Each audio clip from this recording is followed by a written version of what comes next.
insurance adjuster's gonna have fun with this. Yeah, no kidding. Good, yeah. Somebody's gonna get their insurance adjusted.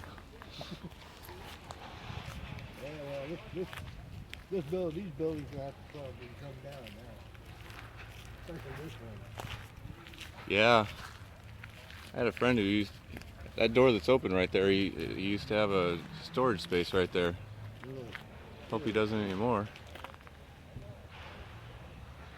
And there was someone staying in that trailer Yeah, a few years Randy. back. Randy? Yep, that's Randy's rig. He's still in there? Still live there? He's probably still living in it.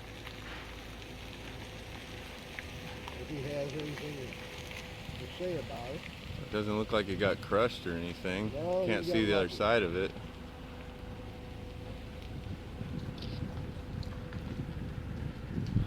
Well, lucky is one word for it.